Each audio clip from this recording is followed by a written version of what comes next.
Ladies and gentlemen, before we actually introduce the show, I want you to marvel at our new digs. I love this. This is this new setup that we have. The product of slave labor, of child labor. Welcome to the Sideshow. My name is A.Rahim Khan, and with me as always, Oves, Anwar.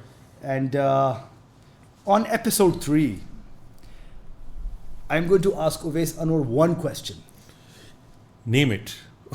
Who in God's name is Shama Junejo? I was going to add another, I was going to say who the something, but I know that we have like a family audience watching this. And it's your family and my family. Nobody else watches our show. It's my mom who watches this. So, no, the issue is... who is Shama Junejo? Why is Shama Junejo? Rahim Khan, as you know, and as the world knows, that I have a vast breadth of knowledge. Which is why one you're thing here. that is missing in that knowledge is who the hell is Shama Junejo? Okay, so she comes up on our radar because she was sitting behind the Khwaja Asif, the defense minister, when he was giving his statement at the UN. Yeah. And she was acting all, I'm part of this. Nonchalant. Nonchalant. This is, like, hey, man. Yeah, I got the thing in the ear. And man, I just happened to be here. And turns out that this woman, everybody's trying to deny that she's part of the, the delegation. The Foreign Office is denying it. The Defense Ministry is denying it. Everybody's saying, who the hell is she? No, there are these cross accusations. Yeah, absolutely. Like Khwaja Asif, because the minute they get flack for it, right? And we'll tell you why there's, sure, a lot of people who are the cognoscenti. It's a big word. For those of you who know, and we'll be discussing it in a second, they got a lot of flack for it, right? Khwaja Asif was quick to reply and say that, I don't know why this woman was sitting behind me, acting like, what's it called? I don't know, like she was transplanted there. She's like, from on high, which was from on high, right? Yeah, right. Seems that way. Seems that way. The Foreign Office, and then he says, ask the Foreign Office. The Foreign Office was then quick to, reply and say that, we don't know, ask the Prime Minister. Yeah. Right? So there was this sort of like, cross-pointing to each other. Exactly, like it was that Spider-Man thing, thing, right? Like this. Yeah. But first, let us go back to the question. Rahim Khan, but why is a woman sitting behind Khwaja Asif? Firstly, this is not such a big controversial issue. No. So it's not the very fact that it's a woman, because the thing is that before, if you remember, I think we had a civil servant. She was, I think, visually impaired. Do you remember that lady? And she was, I think, one of our representatives at the UN. Yeah. Somebody from the Foreign Office. I'm forgetting her name now. So a woman being there, no biggie. No, that's obviously No. But I'm just saying, right? But the question is, the one that we kicked this one off with, who is Shama Junejo? So the thing is that Shama Junejo, and I don't hate using this phrase, I will say it, is like this do takika intellectual.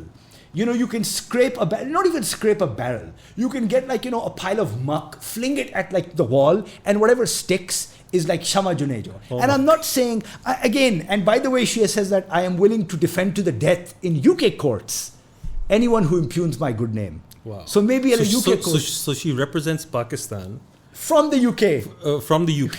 Yes. But she refused to use Pakistani courts to defend herself. Yeah, okay. And the thing is that if this is a means for me to get to the UK because I have to defend myself in a UK court and they pay for my ticket, hey man, I'm willing to say a lot more shit on this channel for it.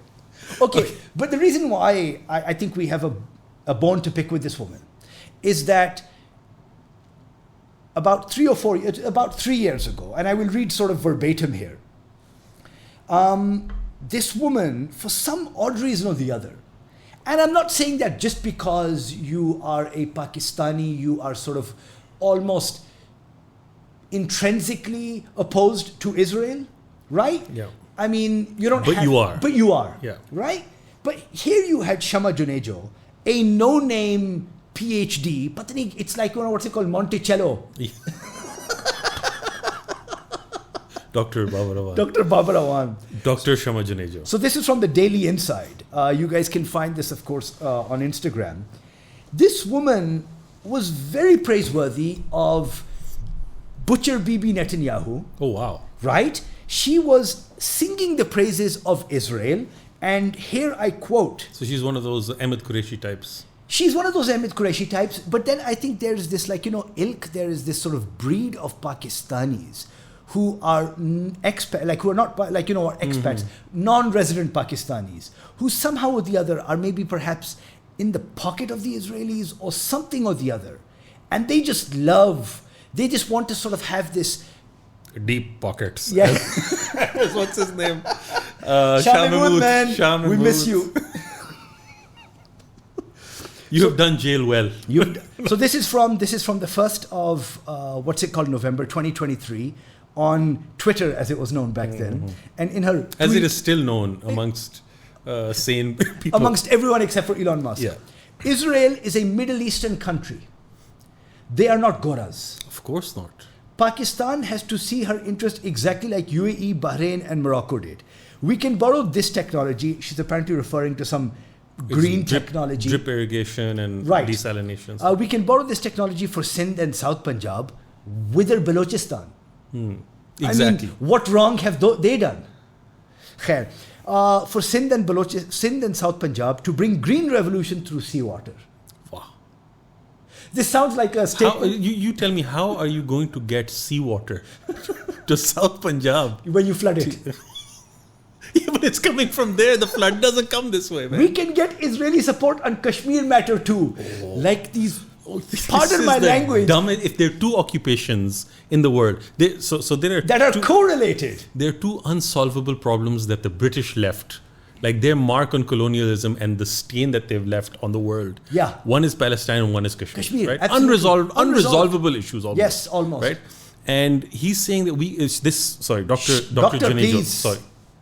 She will take you to the cleaners. I better watch myself. In the UN, Dr. Junejo says here that one of those, the key perpetrator of one of those injustices will now help us in the other injustice. Somehow. Right. Then in another overlooking the close alliance Israel has with India. Of course. And then another one from, what is this? This is, I think, October 19th, 2022. If I would have met Israeli Prime Minister, I would have made it my profile photo, smiley face. Honestly, I wouldn't even hesitate for a second to share that I was honored to meet him. Yeah, and apparently she says this in response to... apparently to Khwaja Asif, who apparently at some point, I think around that time, said this.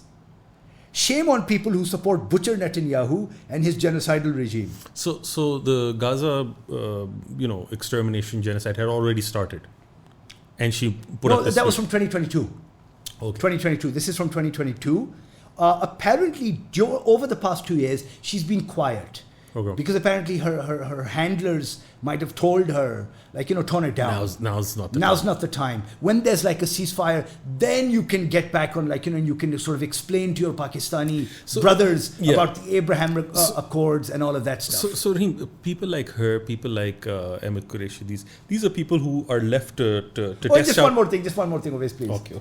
The official Twitter account of Israel wished this woman a happy cancer-free day, or just happy cancer-freeness. That's good. Because she's a cancer survivor. She's a cancer survivor. All right. Surviving cancer. #Shabbat Shalom. She has put this up. This was back in 2021. That's anti-Semitic. I think it is. For a Muslim to say Shabbat Shalom is anti-Semitic. To cancer is calling the Jew because cancer. Hamas, in fact, engineered cancer. Yeah, of course. For her. In the tunnels, they came up with it. Yeah. No, but I wouldn't wish cancer on anyone, not even my worst enemy, and I'm glad that she's recovered from it. I would hope that she would mend her ways and not be such a pro-Israeli shill as many are. I'm amazed. So Rahim, what I was getting to is that there are a bunch of these individuals who are thrown into these countries. They are often very pro-Arab, as Ahmed Qureshi is, and then you realize that it's from their lack of subtlety that you realize what the Saudi position is or what the UAE position is, right? Because they're so blatant in your face. Yeah. They're so unable to do this with any sort of nuance or any sort of, try to have a discussion or debate. And plus they're faced with, crazy Pakistanis who look at their faces and say, we know what you are. Dude, forget crazy Pakistanis. This is one more, and again, this will pop up, but this is Mehdi Hassan replying to her. Oh, he's spoken to her as well. Okay, so the thing is that, look, there's one thing, this, again, we've brought this up in one of our conversations, and I'm sure a lot of you people remember this. Remember that Fulbrighter who tried to take on Christina Fair. Yeah. So this is a similar David and Goliath situation in which there is a minnow Dr. Shama Junejo wishes to take on Mehdi Hasan, who wrote the book on how to win every argument. Exactly. So here she is. This is I don't know the exact date on this one, but she is replying to Mehdi Hasan, Imran Khan, PTI, and Zateo News. Since it is a paid content, semicolon. How much did he pay you for the interview? Question mark. Mehdi Hasan replying to Shama Junejo, Imran Khan, PTI, and Zateo News. Paid content means readers have to subscribe, pay to read it in full. Oh my God. Despite all those degrees listed in your biography, you're not very smart, are you? Oh, that hurts. Oh my God, dude. That's like you need to like get offline. Yeah, you don't reply after this. You suspend your account for a couple of months. Yeah. And then you return to the world. Anyhow. This Shama Junejo. But there's one question here, because the thing is that this is something, and what's it called? There'll be a link up here for Oves's systematic episode on this regarding Trump's 20-point plan, and there was something that you added towards the end of that, something that was worrying, that this 20-point plan is a means to maybe push Muslim countries to sign on to the Abraham Accords, number one. And then, if you've seen in the press, Trump, Shahbaz Sharif, and the Field Marshal are there, and underneath, in a tweet or whatever, Trump is like, saying that, these guys were integral to crafting this particular thing, number one, and number two, and they fully support it. And then, just one more thing before we move on to our next subject. Gibran Nasir posted this quite, I think, sometime recently, in which 20th January, Shahbaz Sharif's 2020 post when he was CM Punjab. Yeah. President Trump's Middle East peace plan essentially legitimizes Israeli annexation of Jerusalem and illegal settlements on the land of Palestinians. An unjust, biased, and oppressive peace plan has recently been torn into pieces by Palestinians. Has rightly been torn into pieces by Palestinians. Yeah. Cut to 2025. I welcome President Trump's 20-point plan to ensure an end to the war in Gaza.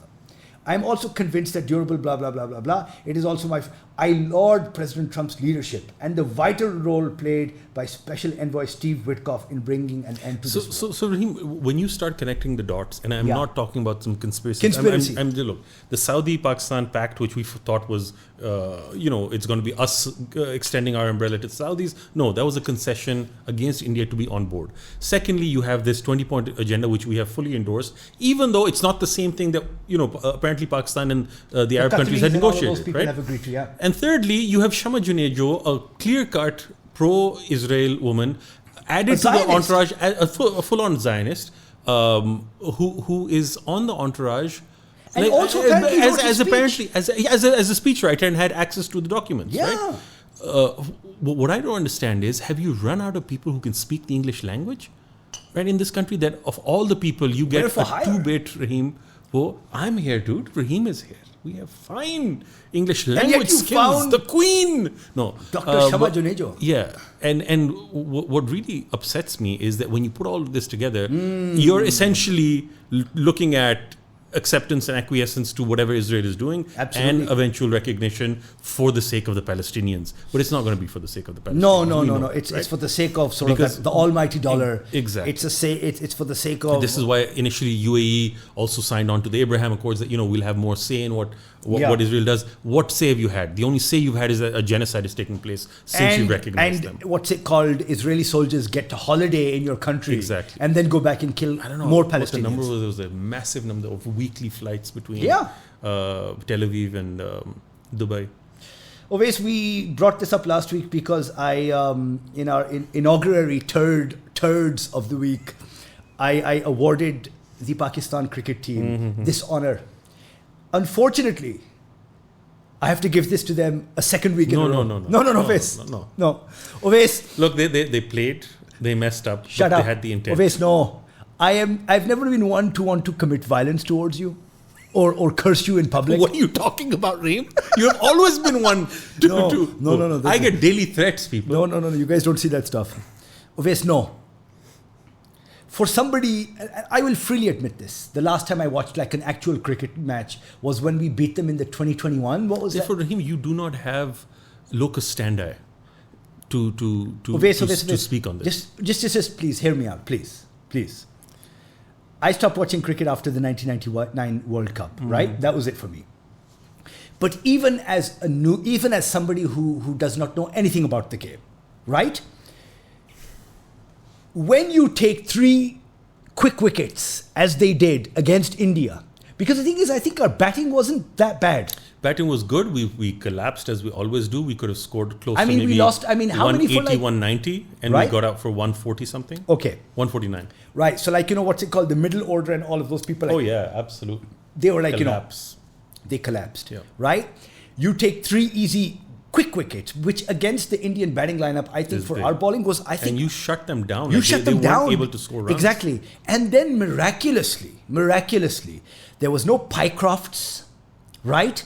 There was that, I hate to say this piece of shit fielder who dropped that catch. Who was the dude? Yeah, I've forgotten his name. What's his name? I've forgotten his name. And then what I love about Pakistanis, I'm sorry I have to place my cup on the floor. What I love about Pakistani fielders, after a misfield, they go like, and then they just walk off. That is the body language of every Pakistani who has dropped a catch in the past 25 years. Naeem Khan, this is the national pastime where we will not accept our fault. Oh, must have been something. The ball must have been wet. But gain आ गया और पता नहीं बस चला गया बस अल्लाह ताला की तो बस पता नहीं अब मुझे नहीं हो रहा. I don't know. Yeah. No, this is look. And then to add further insult to injury. I mean, the thing is that, you guys were going 6-0, we down 6-0 planes. Dude, you lost 3 matches against them. In your domain, you're messing up. You guys can't do anything. Okay, look. Last time... Okay, go ahead. There's more to this. We've discussed the cricket team last time, okay? No. Let's now focus on the Indian cricket team. Because they acted like little bitches. Oh yeah, they are little bitches. Their conduct throughout has been extremely poor. So let's examine this. Before any of this happened, Surya Kumar Yadav and the Indian team, they were shaking hands with Mohsin Naqvi and with all of the players just before the tournament started. Once the tournament started, they decided, and Jay Shah and those people, that we are now going to make a statement. We are now going to make the last time a team did not shake hands was the Sri Lankan cricket team against the Australians, and that's because the Australians were sledging him and had said some really mean stuff. They didn't allow, he was not feeling well, and they didn't allow him to have a runner on the field. Because they said, he was Rana Tunga was overweight. Yeah. And the fielder would have run actually faster. Of course. So that was their rule. But I still think if a person's asking for a runner, you should have given him a runner. Right. In that context. Back when the rules were different. They didn't do that. Then they started sledging him. The wicketkeeper called him fat. There was like proper. When he got out, Shane Warne said things against him. Shane Warne was a tubby as well. Yeah. Let's not speak ill of the dead. But he lost weight when he started dating Elizabeth Hurley. Yeah. And he was on this when he died. He was on this like water fast for like a really extended water fast. Really? Yeah, that might have weakened his heart. Could be, absolutely. I mean, dehydration, whatever. But anyhow, lack of electrolytes. I mean. But anyhow, what we saw, that was that. And that was because of on-field behavior. Right. This is because of politics. Yes. And even in the worst of times, right? We saw, I was watching older videos where Dravid and Tendulkar and these people were acting like gentlemen, right? With the Pakistan cricket team. Because they were gentlemen. Because that's when cricket was still a gentleman's game and it wasn't Modi's game, right? Modi came in and then, did you see that cringe-worthy interview of Surya Kumar Yadav, the Indian captain, afterwards? No. He said, it was like Modi ji was there playing batting with us, and that when he was leading from the front, the players get freedom to act afterward. What freedom to act? You barely won that match, dude. You were dominating. Give it to them. No, that's fine. But let's not say that Modi is some spiritual figure who will make you win matches. No, of course not. But I mean, this deification thing. Exactly. This is something that they do. I think it's a very Bollywood. It is. I mean, sort of like if you could elect Govinda to the. I love Govinda. All right. You raised the issue. I like Govinda, man. Okay, good for you, yeah. Sorry. Okay, but okay, two more things. One, who is the white guy, our coach? Coach, I've forgotten what's his name? I'm not that much into cricket. Okay, you are. But when I saw him, because again they got like the immediate like sort of loss reactions. When I saw him, it reminded me of poor Bob Woolmer. Oh, poor old Bob Woolmer. Dude, that guy gave his. He literally gave his life. He gave his life for these losers. Yeah. I mean, where is his statue? He's one of our cricket greats. He honestly, I swear to God. That guy gave literally his life, his heart and soul to the team, man. He died with his boots on, dude. He died with his boots on, and he died with a broken heart. That's true. Poor guy, and I saw that on this guy's face. This man. If this guy is around long enough, dude, you're going home in a body bag. Like every time we would do something stupid, this man, like you could see, the calculation you could see in his brain is, I've ruined my career. These guys are uncoachable. Uncoachable, right? They will. Why can't we catch balls? Why? Oves, explain this to me. You tell me this. Because we lift them so much. So. Anyway, sorry. And then very last one. I mean, this sort of like this parting shot from our great interior Mr. / PCB chairman telling the Indians that if they want the cup, they can come and get it from my office. Yeah, you know what? With the cheapness that they showed, you fight fire with fire sometimes. I mean, it's not the best thing to say. Dude, the only fire in this is winning a goddamn match. That's fine, Rahim. Win. But also look at the lack of sportsmanship. That's also a component of cricket. You know what? I'm sorry. In this case, I don't want to be the kind that would say winner takes all. But I mean, you can get to be a dick if you cream us every time you take the field. Pakistanis, enough. Okay, enough. You're not somebody who listens to reason, so I'm not even going to discuss this any further. But, let us move on to more blather. What are we discussing now? This is, of course, the Generals Conference, headed by, of course, the great Donald J. Trump and his Secretary of War. Secretary of War. Pete what a man. Hegseth. Pete Hegseth. This is the Department of War.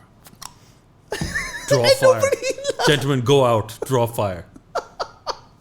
First of all, I remember when he was announced as SecDef, everyone, even within the military-industrial complex, was like, who is this guy? Just like we asked, who is Shama Junejo? They were like, who is Pete Hegseth? He's a Fox News presenter, dude. And he's a drunkard and a wife beater. Are you serious? Yeah. He's had serious alcohol problems. He is an alcoholic. Wow. And he's been abusive to his women. To, I think, girlfriends and wives. Oh my God. Even his mother called him out, saying that this guy is troubled. Dude, when your own... Right? Are you serious? Yes.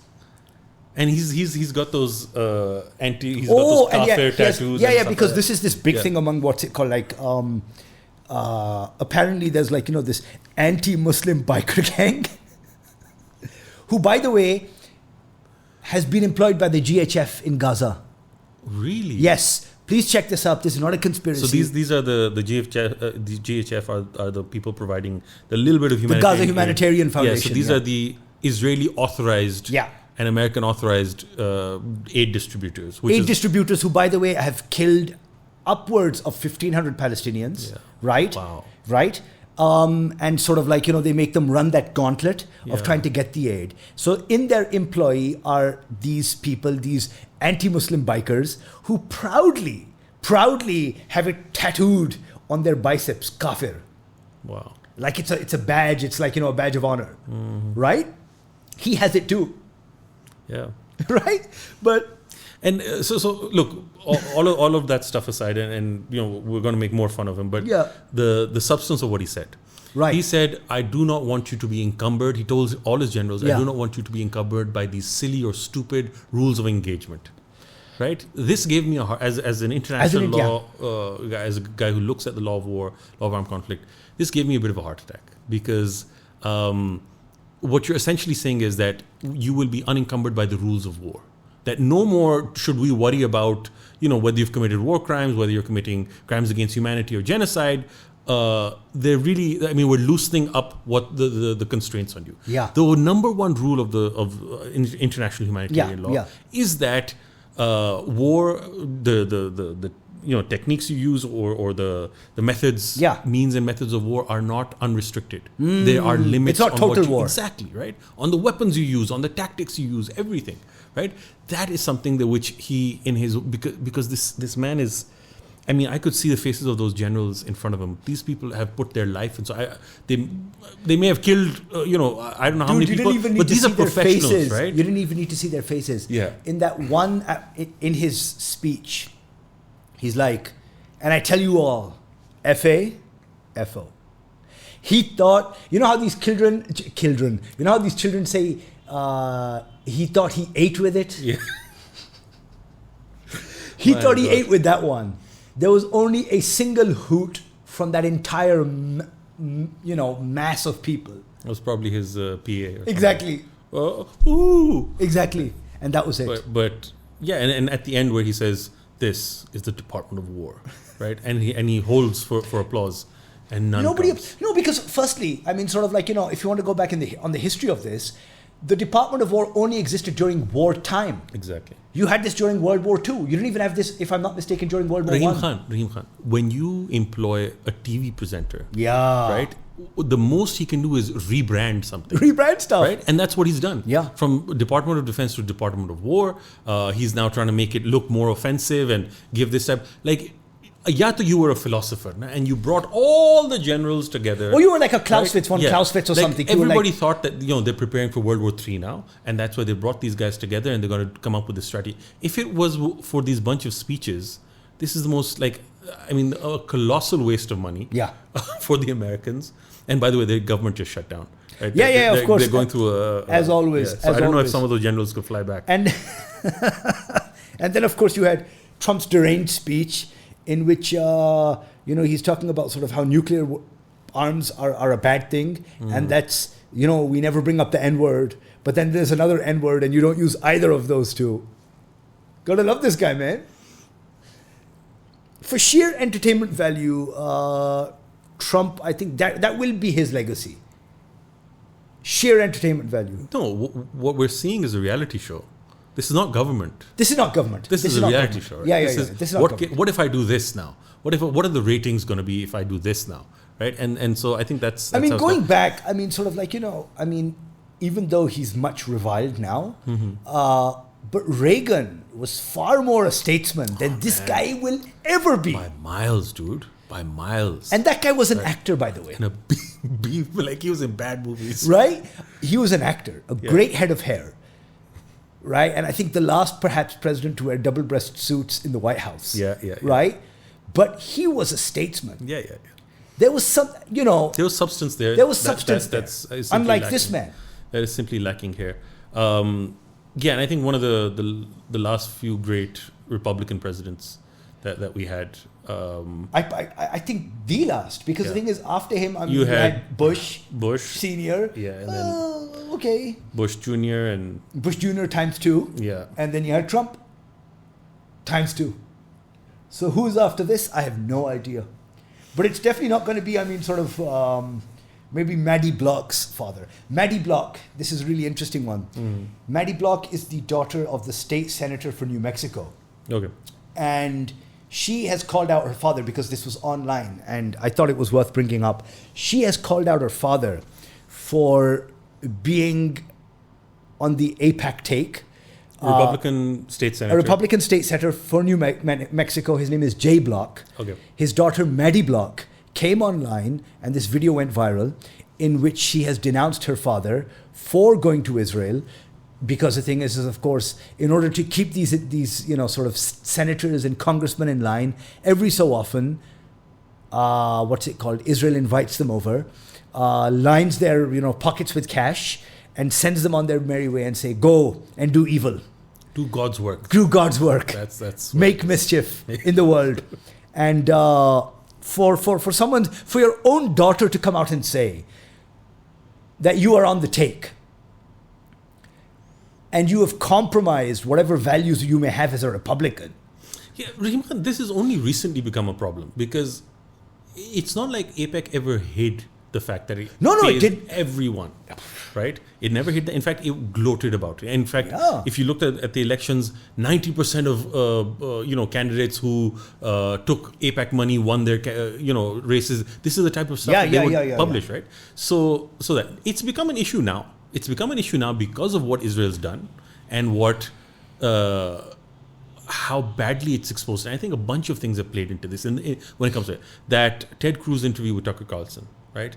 Where how much money have you taken? And he said, I've just taken and he couldn't answer these questions. Couldn't answer these questions. Why are you ashamed? Yeah. Right? Of if you've taken money from an entity, not just why are you ashamed? Richie Torres, that interview, remember, with Adam Friedland, there was that one. Absolutely. There have been so many. And it just that have been exposed. Them that you have no substance of your own. You are simply you on the picked take. up on the take. You're reading scripts, literally, absolutely, right? And the same wording from all of these guys. Dude, there was, I believe, he is the congressman from Kentucky. Okay, right, home state of Raylan Givens, right? Oh, yes, that's a justified reference for you people. So even he was like, I have an AIPAC handler, or I had one. Wow. Right? Yeah. In which, what's it called? They call you. Yeah. Right? Now, for those of you who don't know, I mean, this is like you picking up the phone and calling an M&A here, or calling up a senator here. Unless you have the means to get to those people, there's no way you're getting their phone call. But Absolutely. AIPAC just picks up the phone and you are expected to pick up. Oh, absolutely, dude. Because if you're not taking their money, they will actively collude to work that against happened you, with right? Jamal Bowman. Yeah. Right? That happened with many of these first-term congressmen. Or was it senators? I don't remember they were up for re-election. Yeah. And then what's it called? And this is during the past 2 years, over the past 2 years, that what's it called? This has been, the Gaza genocide has been happening, in which they were up for re-election. And those people, along with Ilhan Omar and Rashida Tlaib and all of those people, they were of that sort of group. These people opposed it. The squad. Thank you. The squad. And they had an AIPAC candidate against them and they lost. Simply because they had deeper pockets. That's an issue. The other issue that you're seeing is Eric Adams pulling out from the New York mayoral race. Right? That was that was very interesting because the thing is that do you I think about 3 weeks ago, I felt Mamdani was kind of wavering, not on his race, but on the topic of Gaza. Because the thing is that there was there's that lady online, I am Blakely or whatever. I mean, she's like really, pro-Palestine. And even she was like, F Mamdani, F this guy. She's like, why is he doing this two-sided, both-sidism? Why is he doing that? Because unfortunately, this guy hasn't gotten a break. Every time he's interviewed, Israel.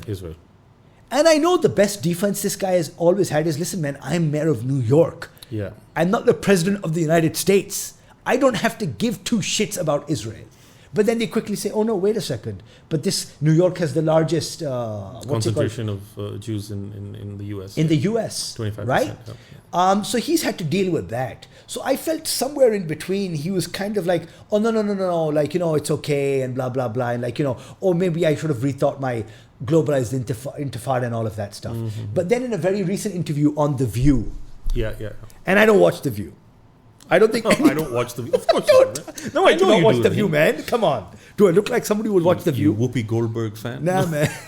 So on Joy that, Behar.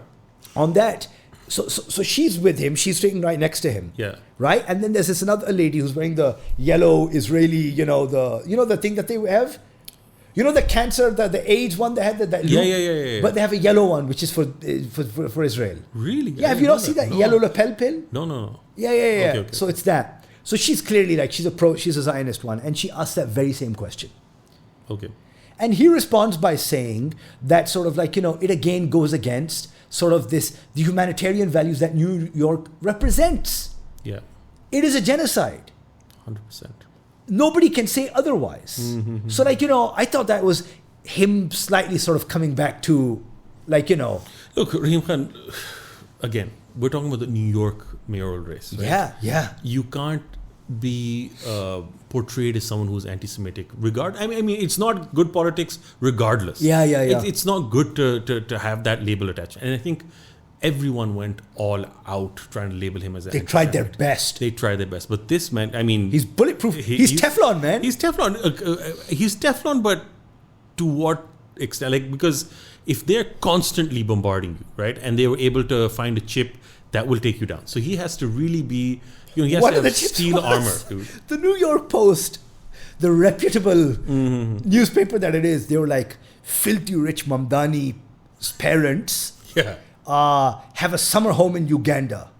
I'm like, wait a second. His mother is a film director. Yeah. Father is a academic. tenured professor. Yeah.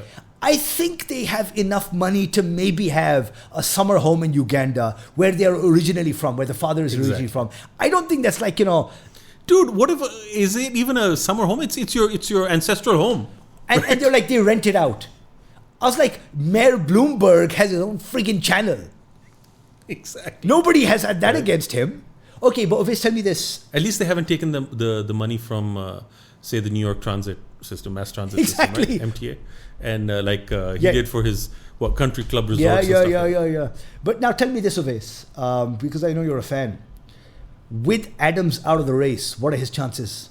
So they're not saying it's going to be a huge amount because Adams wasn't doing very well in the election. Anyway, some are saying that maybe Andrew Cuomo might get a little more of the black vote.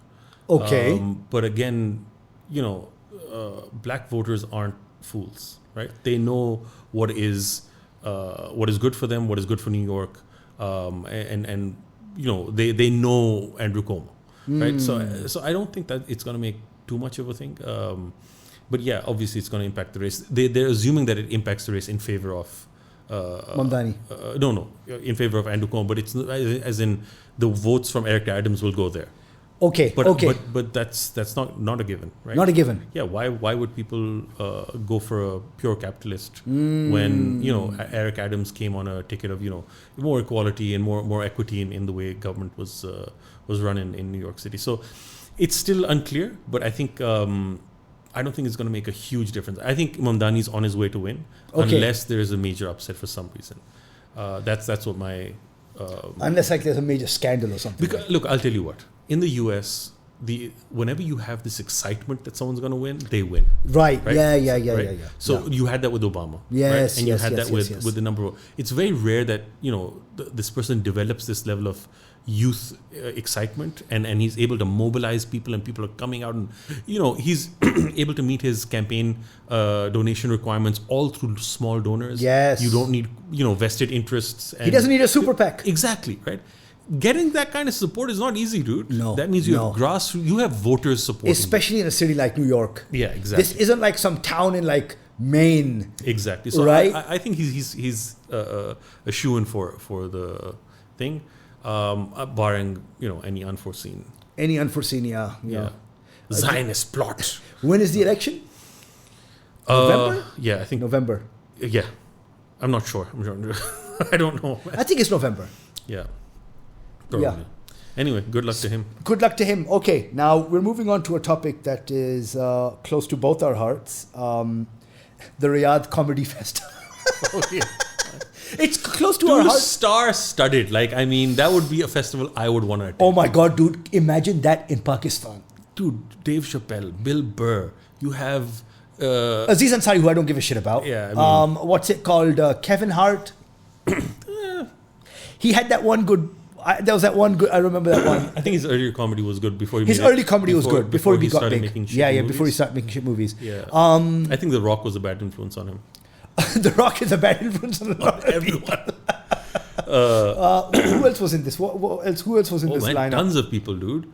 The who's who of the comedy world. Okay, you had what's it called? You had this dude, man, who apparently has dated half the world. What's this guy's name, man?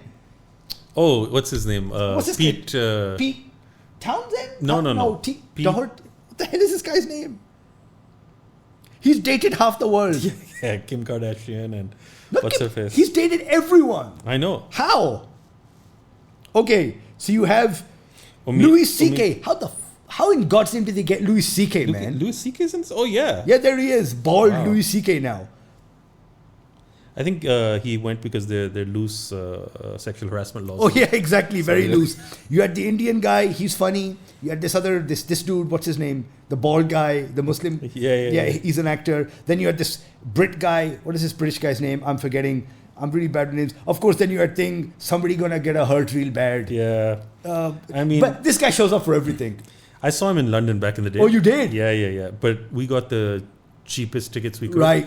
And so there's the individual performing, and then they have this huge jumbotron. Oh, right, in right, which right. people far off can see.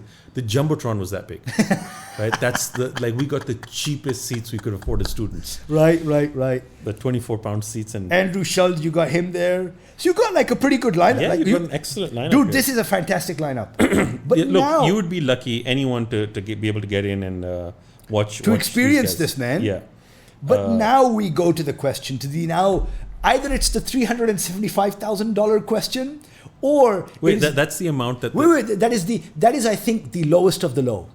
That is what I think maybe the C-list comedians got. Wow. $375,000. Those are petrodollars, man. Those are dinosaurs turned into cash. Damn. The Saudis, man, when are you guys gonna give us money? You give us like $3,000. When you stop criticizing them, Rahim Khan. Give us $3,000. I'd be happy with it. No, so what's So that was the lowest of the low, and Yeah. then the big people like Chappelle and all of that stuff. I'm sure they got in the millions because again, must have the deal that Chappelle got from Netflix was like, tens of millions. yeah. So he wasn't gonna put out for just about anything. That's true. Okay, one issue: they're getting a lot of flack for going. It's a tough one, man. They're getting a lot of flack. They're getting far more flack than anyone, say, performing in Israel does. Oh, that's very Now- good point. Yeah. Very so good now, point. is this an Islamophobic thing, or is this? What do you feel? So I think it's a bit of both. Look, genuinely, Saudi Arabia does not have a very good human rights record, right? So It's it has record? That record died with Khashoggi. Yeah, okay? It was chopped The up. record itself was beheaded. Exactly, the record itself was beheaded. And what we're seeing is, bloggers, people, freedom of speech, everything is being curbed. And at the same time, you're allowing a lot more freedoms in the sense of people can enjoy themselves. You've got cinemas and you've got concerts and you've got all of this and shopping and whatnot, right? So they're going down the Dubai route there. Yes. At the same time, they are ensuring that there is simply no dissent. Absolutely. No such thing as you will dissent. get freedoms. You will have everything else is on our terms. Yeah, exactly. And so they're showing the world that women can drive now. They're showing the world that where we want to have NEOM and all of this progress. We done. are progressive. Exactly, Yes. and all of that. Now, I'm sure these guys have gotten proper notes. NDAs. Yeah. No, NDAs. Sorry, NDAs and instructions on what you can say, what you can't say. Riders. Riders. That's the thing, right? And I'm sure their entire act is going to be vetted before. It's good you mentioned that because the thing is, Tim Dillon, who is another fantastic comedian, Yeah. right? And that guy really and a very pushes perceptive. things. Oh my God! Dude. I don't know, man. He has a sixth sense when it comes to this stuff. Absolutely. Right? So the thing is, he was invited. But To then, the same festival? To the very same festival. But then right before that, he said something. And if you want, I can bring that up. But he said something. And they were like, no, thank you. Oh. So the thing is, a lot of people, a lot of comedians were like, it's absolutely okay. We are performers and we will whore ourselves out if the price is right. Guns for hire. Yeah, we're guns for hire, right? Yeah. So there's that mercenary element to it, right? I mean, sort of if Mariah Carey can go and perform for like whoever, Yeah. or any of these other big acts can perform for whoever, then I mean, why not comedians? And I think when you're a celebrity like this, you have a bit of you hedge for that. There's gonna come flack for whatever you do, whether you do a festival here or there. People are gonna criticize you. So I think that's happening. And the people who have criticized them have been some of the ultra libs. But look, for example, but then this begs the question. For example, now this But then is you also somebody. have people like Shane Gillis, right? Yeah. Who made a point that this is not right. This is not right. Yeah. So the thing is that this is somebody who we greatly respect, and that's Chappelle. Yeah. Right? Absolutely. I think in this entire lineup, he's perhaps one of the greats. Absolutely. Right? So the thing is that for somebody like him, who has been always on the right side of history, Whenever, like, for example, if he was talking about Black Lives Matter, or if he's been talking about Gaza, or if he's been talking about anything. Or even when he left the Chappelle Show. The Chappelle Show. Right? He left it on principle. On principle. Right? 50 million? 50 million. He walked away from 50 million, man. 50 million, you and me would be kings. We'd own Islamabad. Yeah, and he paid a huge cost for it. Oh, God, he destroyed his career. Dude, he was in a wasteland. I mean, the wilderness period for him lasted like a decade. Yeah, a decade. Can you imagine that? Yeah, but then he came out. Oh, dude, then he came back. Guns blazing. Yeah, exactly. Yeah. Literally, he juiced up and all of that stuff. But I'm saying a man like that who's always had a very principled stance. Yeah. Where do you then how do you rationalize something like this then? Because the thing is that, remember his space Jews joke?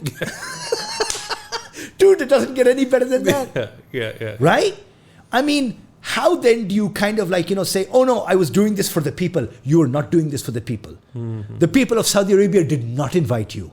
The government of Saudi Arabia invited you. Yeah. So the thing is that, for example, then tomorrow, if the price is right, would you go and perform in Israel? That's the issue, right? So riddle me that. So I think you have to look at it that there are degrees of evil, if you will, right? And that's probably how they justify it to themselves. Or you could just make a business case for it. Look, it's good money. That's why I'm going to do it, right? And that's it. And then that means that whether because I have to perform in Israel, then I'll perform in Israel. I personally have lost a little respect for these comedians for doing this. I don't think it's an Islamophobic thing. I don't see it like that. Yeah, I'll tell you why. But you tell me something. How many comedians get flack for going to Israel? Right? Any of them who do, Oves, we come out and say it's a non-issue because you don't even hear about it. No, but for example, let's put it like this. If, for example, somebody like, sort of B-list legend Gerard Butler, right? If he can attend the gala for IDF soldiers, then we know that you are a piece of shit Zionist. Even though you're a Scots. You were oppressed by the English for so long. And you are supporting the IDF. Okay, forget that. So I know that this guy's a thing. And the thing is that I know you're a piece of shit. Right? Yeah. That Absolutely. Is very clear. So that is where I think I'm going to make my distinction. Chalo. Let's do that. Anyway, I think we should move on. Okay. We have said much about this comedy festival. Yeah. Okay. If I got a ticket though, I'd go. Actually, I would too. No. Yeah. If it's a free ticket, man, I'm going to say this like in every show. If you guys are willing to pay for like a free ticket, Mufto Sharab, Kazim Skulidi, I am willing to go. Anyway, yeah. Okay. I'll do Umrah on the way back. I have to go for. My God. We have to go for Umrah in any case. In any case. Okay. I mentioned this last week and I was lucky enough to catch this. This was, of course, Tucker Carlson's 5-parter. Yeah, I've heard of this. Actually, the first episode is available free on YouTube, on his Tucker Carlson, is his page. And the rest is then on his website. This is a documentary on 9/11. 9/11, wow. So the thing is, listen, there are a lot of truthers out there, the 9/11 truthers. They're like, there is no way in hell those two buildings could have collapsed the way they did just because two planes went into it. Yeah. Right? You know how... I mean, we have lived with these conspiracies. We've been hearing them. For two and a half decades. 2.5 decades, and we will continue to hear them. Yeah, absolutely. But here is something that Carlson has done. And this is not something I would say original to him, because I want you people to go back a bit and check out A, a book, and B, the series that was based on it. This is called Looming Tower. Okay. Right? It was a book. And then it was turned into a TV series, in which, and this is the sort of thesis that they present even in the first episode of Tucker Carlson's documentary, in that the CIA knowingly allowed the 9/11 hijackers into the US because they were hoping that in, sort of how they say you give person enough rope to hang themselves. Yeah. They were hoping that in some sort of well, not perhaps divine machination, but some sort of Virginian machination, there would be a means to bring all of these people, because Al-Qaeda at the time had a target on their back for the USS Cole bombing. Yeah, one, and the Kenya. Embassy bombing. Embassy bombing in Kenya, Nairobi. Tanzania, absolutely. Right? Yeah. So they wanted to round them up. So they were like, wait a second, let us somehow or the other perhaps draw them into the US within our own net, Yeah. right? See what happens and then pounce. And in order to do this, because the thing is that I don't know if laws have changed now, you can correct me on this, the CIA is not allowed to operate on domestic soil. That's right? That's a given. It is the purview of the FBI. So knowingly, they withheld all of this information from the FBI. Son of a gun. Right? Yeah. And again, this is not new to the Carlson documentary. This has been... Yeah, this is... This has been, like, I mean, they've been talking about this for a very long time now. And the CIA sat on this information until the day it happened. Wow. So one thing that, one thing that you get from the... so I'm getting a call. One thing that you get from all the reforms that they did after 9/11 was, first of all, the improved coordination. Right. But this doesn't seem like a coordination failure. This was a deliberate. This was a deliberate, because the thing is that there was this antagonism between the CIA and the FBI. Okay. I mean, sort of, I can understand why, like, sort of rival sort of agencies would be like, jostling, for like, oh, this is my thing. Like ATF doesn't want to give up, like, territory to, like, oh, you're on my jurisdiction and all of that stuff, right? Yeah. But CIA and FBI, sort of butting heads over something like this, it definitely then you would say it points to a conspiracy and not just a lack of coordination. So anyhow, I guess we'll have to see it to see where you go. I'm not going to pay for the rest of the 4 episodes. What are they on? They're on his website. So at some point or the other, I think they're going to trickle onto, like, onto the... There's a torrent. There's going to be a torrent for this at some point. Yes. Okay. I used to have a teacher in high school who used to say there's a university for everyone. Right? So Monticello for some. And so there's a torrent for everything. Anyhow. I think we can end on this one. Okay, this was a topic that I brought up like a couple of weeks ago. But I think whatever, we'll just bring it up now. There's this show on Netflix called The Night Agent. Okay. Right? Pretty decent first season. Second season starts, blah, blah, blah, blah, blah. And then they have this Iran storyline. Now imagine this, viewers. The great evil. Imagine this, viewers. Scene. A dusty Iranian street.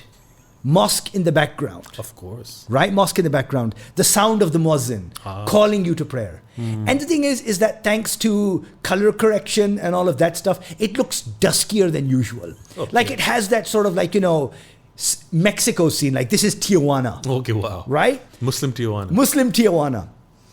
So essentially the storyline is... Chai instead of tequila. Or rose water and saffron. So essentially the storyline in this is that there is a lady in the Iranian consulate in New York, and what's it called? Because of the repression that she and her family have felt at the hands of the Iranian regime, she wishes to provide information to the night agent and blah, blah, blah, blah. So it's that usual storyline. Defector. Yeah. And she's not defecting because somehow she is less of an Iranian or she's not patriotic towards it, but she's opposed to, of course, this Islamo-fascist regime. Then it got me thinking, because even though I put myself through it and I hate myself for it, I watched The One Ring season 1 and 2. The One Ring, the Lord of the Rings Amazon show, right? Yeah. So in the first season, you had an actress, I think she's Iranian American or Iranian English, whatever, Nazneen Boniadi. Yeah. Right? So I remember, because I remember watching the episode, and it immediately reminded me of her, because she stopped acting to pick up the cause of female genocide, of the apartheid that the Iranian regime, the gender apartheid. So she has quit acting, right, to become an activist, right, and sort of like, call for the end of the Iranian regime, right. I was like, okay, cool, good for you. Nazneen Boniadi. Yeah. I was like, good for you.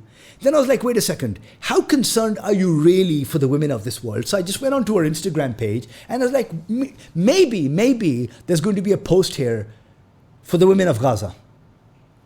Right? Nothing. Okay, so Rahim, if I may, Please, sir, please. Let us accept that there is a genocide of women taking place in Iran, right? Yeah. Among the various genocides happening in the world, there is a hierarchy clearly, right? There's one in which tens of thousands of women have been killed in a matter of months, right? So in a very compact area, yes. Thousands of women have been injured. Many more, have lost children and family members, husbands, daughters, sons, you name it, right? They've been widowed and they've been, made orphans like that. So you're not going to make a single comment on that genocide. Yeah. But the genocide that you have somewhat concocted in your head. And right? I don't think she's ever lived in Iran. I may be mistaken. Yeah. But I feel that but whatever. Look, she has rings. She wants to make a vote. But look, the only argument I have in these situations is be consistent, right? Yeah. You want to call a spade, but call it everywhere a spade. It's not like you can't be selective in your vote. That undermines your credibility. And this is as much for us as it is for anyone else. Right? Anyone else? Like you look at Pakistanis and the Pakistani government, right? Very willing to criticize Israel. Not so much the Uyghurs in China. In China, yeah, right? yeah, and that was a big issue with Imran Khan, for example. Yes, he was severely criticized. Yeah. So you can't do that, and especially when you as a Muslim country, yes, right, who apparently are on the forefront of whatever. Exactly, right. So yeah, this is something that is selective. It's problematic, and I don't think that. And speaking of being selective... It undermines the cause. And speaking of being selective, and we can end on this final note, I mean, recently you had that concert that was for Palestinians in London, which was a massive event. Massive event. A-listers, everyone was there, right? And I think in the run-up to that, you had a promotional video. And guess who puts an appearance in that? The great, the one and only, Malala Yousafzai. Wow. So she is there for 10 seconds? Because there's a lot of people. There's Cillian Murphy. There are so many people in that video. Wow. But she's there. And I remember a couple of months ago, if you remember, I had pitched this idea. First, Rahim, please. Thank you, madam, for taking out the time. Yes. From your busy schedule. Oh, yes. To make a statement on behalf of the children who are losing education, a little bit of education, and their lives. They're being temporarily their fathers, inconvenienced, their mothers, in for Gaza. losing out on the school We really year. appreciate this. I would take one Greta Thunberg over a million Malalas any day. This Sharmawal is I tip my hat to Greta. The who very currently fact is in custody, by the way. For the second time. And this was so a couple of months ago. I had pitched this idea that on one of our episodes of Systematic, we get a bunch of ladies, feminists, activists, ladies from the field, who are there out here in Pakistan, and we discuss this very topic. That on the one hand, you have Greta, who is like, what connection does she have to Palestine? She's not Muslim. She's not from the Middle East or Pakistan or any country like that. She is a white girl. I think the only connection she has is a conscience. Right? She's a human being. Here she is putting life and limb on the line, and Malala. Literally. And where the is Malala? So I remember pitching this to a couple of ladies, and one lady in particular said that, first she said that, I don't know too much on the topic to talk about it. I was like, I don't know about that. I think everyone has an opinion on something like this. And then she's like, actually, I don't like the idea of pitting women against one another. I was like, I'm sorry, that is such a moral cop-out. You cannot tell me for a second that, just because, historically speaking, we've always tried to pit women against one another, that in this particular instance, it is somehow wrong. No. All of those women out there on the flotilla right now are, as you said, 1,000 times better than Malala, who until recently was quiet, could not openly. She was the Mamnoon Hussain. God rest his soul. But she was Mamnoon Hussain for 2 years. I mean, remember we gave a lot of shit to Amal. Amal Clooney. Yeah. But we did not know that she was working in the background. Exactly. Yeah. Because she was working with ICC. Absolutely. The what's his name? Yeah. The prosecutor. And she was working there because initially everyone was like, her, DJ Khalid, where are you people? Yeah. Right? But DJ Khalid is not helping the ICC prosecutor. He's a piece of shit. He's a lard-ass piece of shit. Dude, right? as Chappelle said, the only fat Palestinian I've seen is DJ Khalid. Oh my God. Right? Oh my God, yeah. So, that's Amal Clooney. Right? Malala did not say anything. And only when I think she appeared in that music video though. On that horse, you remember that?